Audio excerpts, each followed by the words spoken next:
Inquisitor, meet Hawke, the champion of Kirkwall. Though I don't use that title much anymore.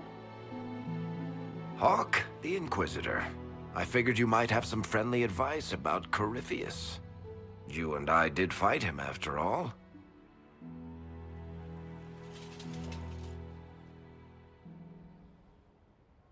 You've already dropped half a mountain on the bastard. I'm sure anything I can tell you pales in comparison. Oh, I don't know. You did save a city from a horde of rampaging Kunari. I don't see how that really applies. Or is there a horde of rampaging Kunari I don't know about? There's a Kunari. He almost qualifies as a horde all by himself. Fortunately, he's on our side. So then, what can I tell you? Varric said that you fought Corypheus before. Fought and killed.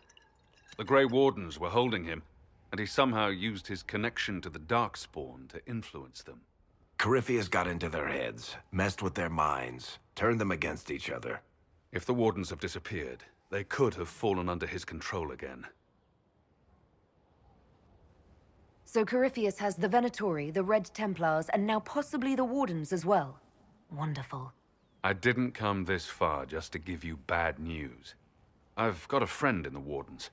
He was investigating something unrelated for me. His name is Stroud.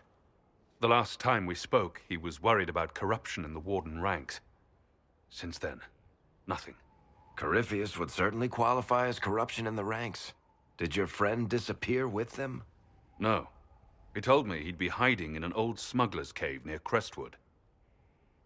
If you didn't know about Corypheus, what were you doing with the Wardens? The Templars in Kirkwall were using a strange form of lyrium. It was red. I'd hoped the Wardens could tell me more about it.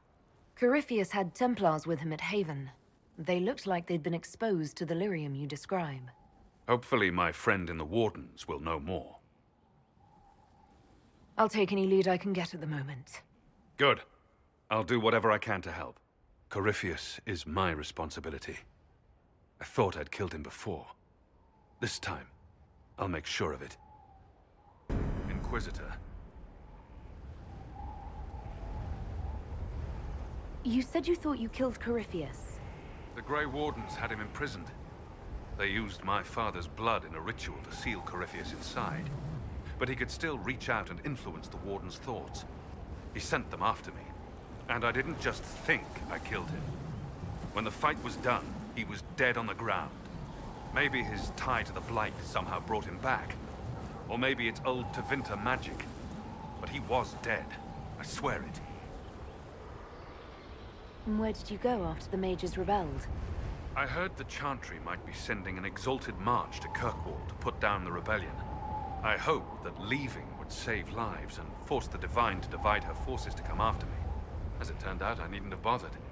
All the circles started rising up, and the exalted march never came. I'd like to know more about Anders. What was he like? I don't know if there ever was just an Anders. He was crazy.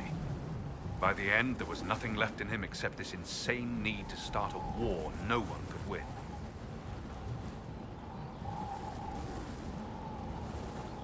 I heard you had family and friends in Kirkwall. Where are they now? My brother's a Grey Warden.